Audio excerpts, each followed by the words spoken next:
Hello all. क्या हाल चाल।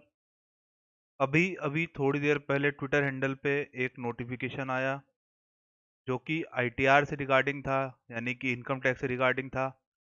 सारी डेट जैसे कि एक्सपेक्टेड थी कि सारी डेट आगे बढ़नी चाहिए, लेकिन अभी तक नहीं बढ़ रही थी। सारे प्रोफेशनल्स अपना काम निपटा रहे थे। जितनी भी डेट्स 30 जून पे लास्ट डेट थी, सबको आगे बढ़ाने की कवायद जारी थी कि कभी भी बढ़ सकती है, पहले से पता था। लेकिन सारे प्रोफेशनल अपना काम भी निपटा रहे थे कि इनकम टैक्स पे भरोसा नहीं है। अगर वो बढ़ाते हैं तो अच्छी बात है, नहीं बढ़ाते तो हम लोग अपना काम तो निपटा ही लें। अब की बार इनकम टैक्स ने 30 तारीख से एक हफ्ते पहले ही डेट बढ़ाने का सोच लिया, और अभी थोड़ी देर पहले 9 बजे समथिंग उनका नोटिफिकेशन आ गया। जो जो डेट्स बढ़ी हैं उसको मैं आप लोगों के सामने लेके आया हूँ। कुछ हाईलाइटेड जो मैंने इसका बनाया है। तो पहली स्लाइड है मेरी जो आप लोगों को दिख रही है, जिसमें कह रखा है आईटीआर ड्यू डेट एक्सटेंड हो गई है एवाई 19-20 की। टीडीएस ड्यू डेट एक्सटेंड हो गई है पहले लास्ट क्वार्टर की। फॉर्म 16 की डेट भी अपना एक्सटेंड हो गई है। टैक्स ऑडिट की डेट एक्सटेंड हो गई है। और मोस्ट प्रोबेबली जो सब लोग कह रहे थे कि पैन आधार की डेट भरनी भरनी है, कितनी होगी क्या होगी ये किसी को नहीं पता था, कि भी डेट बढ़ गई है। आइए देख लेते हैं कहाँ पे क्या चीज़ बढ़ी है, क्या चीज़ नहीं हुई है। शुरू करते हैं आज की वीडियो। अगर आपको मेरा बताने का तरीका समझ में आ रहा हो तो बस सीधा चैनल सब्सक्राइब रखिए और लोगों तक पहुंचाइए, ताकि इस तरह के बड़े अमेंडमेंट भी आप लोग तक पहुंच सकें। कोशिश ये रहेगी कि उसी दिन सेम डे आपको अमेंडमेंट पहुंच जाए। तो ज़्यादा टाइम ना लेता हुआ मैं आगे अपनी वीडियो को स्टार्ट करता हूँ। बस चैनल सब्सक्राइब रखिए और प्रोफेशनल ऐसे ही दोस्ती बनाए रखिए। अगली स्लाइड पे चलते हैं, जहाँ पे आ गया आईटीआर ड्यू डेट एक्सटेंड हो गई है 19-20 की, जो कि पहले 31 जुलाई थी। अब वो पहले 30 जून थी, अब वो 31 जुलाई हो गई है। तो ये आपको फिर से बता देता हूँ। कई लोग मुझसे फ़ोन करके ये चीज़ पूछ भी रहे थे कि आईटीआर की डेट अभी बढ़ी नहीं है, बढ़ेगी कि नहीं बढ़ेगी। मैं तो कह रहा था निपटा लो, यही मौका है। लेकिन कोविड की वजह से कई लोग फंसे भी हुए हैं, ये भी सच्चाई है। तो भरना तो चाहिए था। इसीलिए इनकम टैक्स ने आईटीआर की ड्यू डेट बढ़ा दी है। 19-20 की डेट बढ़ गई है, 31 जुलाई हो गई है।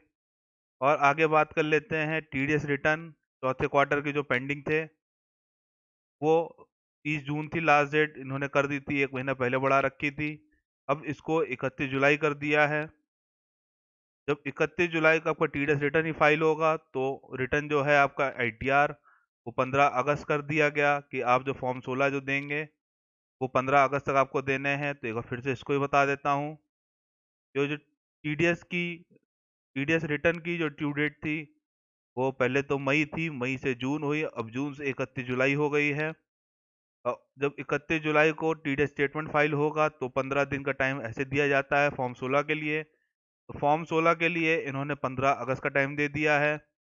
और आगे बात कर लेते हैं जो सेल्फ असेसमेंट टैक्स छोटे लोगों को पे रिलीफ दी गई है, स्मॉल टैक्स पेयर्स को। कि अगर आपका टैक्स 1 लाख रुपए से कम है तो आप 30/9 तक आराम से अपना रिटर्न फाइल कर सकते हैं, वो भी टैक्स जमा सेल्फ असेसमेंट में कर सकते हैं। और उस पर कोई इंटरेस्ट नहीं पड़ेगा, जो कि इंटरेस्ट अंडर 234A का पड़ता है। इसमें ब्याज कोई नहीं लगेगा। अगर हाँ आपका 1 लाख से ऊपर का अगर है तो इसका जस्ट अपोजिट हो जाएगा। वहाँ पे आपको इंटरेस्ट देना पड़ सकता है, या देना पड़ेगा, कहें पड़ सकता तो गलत चीज़ हो जाएगी। और आगे बात कर लेते हैं अमेंडमेंट्स में। जितने भी डिडक्शंस हम लोग को दे रखे थे एटीसी के, यानी कि इंश्योरेंस के, या एटीसी में जितने भी डिडक्शंस आते हैं सबकी बात हुई है यहाँ पे। 80D की बात कर लेते हैं, health insurance, medical insurance. 80G donation, जो सब 30 जून तक पहुंचाई हुई थी उसको खींच के 31 जुलाई कर दिया इन्होंने। बहुत अच्छा स्टेप है। उसके बाद बात कर लेते हैं इन्वेस्टमेंट की। अगर आपने कोई कैपिटल गेन के लिए इन्वेस्टमेंट करने के लिए सोच रखा था और उसको उसकी ड्यू डेट खत्म हो रही थी, तो इन्होंने 30 जून कर रखा था, अब सीधा इन्होंने 30 सितंबर कर दिया है। तो ये भी बहुत बड़ा स्टेप है। हर जगह जुलाई हो रही है डेट, लेकिन यहाँ पे 30 सितंबर हुई है, थोड़ा ध्यान देने वाली बात है। स्लाइड को फिर से पढ़ देते हैं। Various deductions under 80C, 80D, 80G has been extended till 31 जुलाई। ये एक बड़ा अमेंडमेंट है। और उसके बाद इन्वेस्टमेंट जितनी थी कैपिटल गेन के रिगार्डिंग 54 से 54 GB, वो एक्सटेंड हो गई है 30/9/2020 तक। फिर आगे बात कर लेते हैं, आईटीआर डेट एक्सटेंड हो गई, ये आप लोगों को पहले से पता है, 31/11 हो गई यानी 31 नवंबर हो गई है। उसके बाद टैक्स ऑडिट की डेट, अभी तक इस पे सस्पेंस बना हुआ था, दिमाग में तो आ गया था कि बढ़ गई है, लेकिन अभी तक इसका ऑफिशियल कुछ नहीं आया था। आज इन्होंने ऑफिशियल कर दिया इसको, 31 अक्टूबर हो गई टैक्स ऑडिट की डेट। अब बात कर लेते हैं सबसे बड़ा धमाका, जो कि एकदम आखिरी में आप लोग को बता रहा हूँ, जो कि रिगार्डिंग है पैन आधार लिंकिंग का। 30 जून के बाद 10,000 रुपए की पेनल्टी पड़ने वाली थी, अब इसको इन्होंने सीधा बढ़ा दिया है, 31 मार्च हो गया है। अब आप लोग आराम से पैन आधार को लिंक करवाइए, पैन आधार ध्यान से देखिए, समझिए और तब जाके लिंक के लिए आगे दीजिए। कहाँ पे गलती है, क्या गलती है। आधार के सेंटर्स कई जगह खुल नहीं रहे हैं, सबसे बड़ी प्रॉब्लम तो ये है कि अगर आपका पैन का डाटा सेम है और वहाँ पे आधार सेंटर नहीं खुल रहा है कोविड की वजह से, तो इसी की वजह से मुझे लगता है ये अपडेट इनको लाना पड़ा, इसकी डेट इनको बढ़ानी पड़ी। तो सबसे बड़ा अपडेट जो मुझे इसमें लगा वो था आपका आईटीआर का, एवाई 19-20 का, जिसको 30 जून कर दिया इन्होंने और उसके बाद टीडीएस वाला 31 जुलाई कर दिया। इन्वेस्टमेंट के लिए डेट बढ़ा दी, आईटीआर तो पहले डेट बढ़ी हुई थी, टैक्स ऑडिट की डेट बढ़ गई।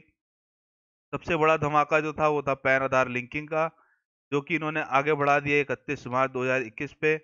तो ये कुछ अपडेट्स थे जो मुझे लगा आप लोगों को बताना बहुत ज़रूरी है। एक ही स्लाइड में मैंने आप लोगों को सारे अपडेट्स एक-एक ब्रीफ करके बताए हैं। इतना ब्रीफ में आप लोगों को शायद ही किसी दूसरी वीडियो में मिले। तो बस इसी तरह सब्सक्राइब रखिए और इसी तरह प्रोफेशनल साथ बनाए रखिए।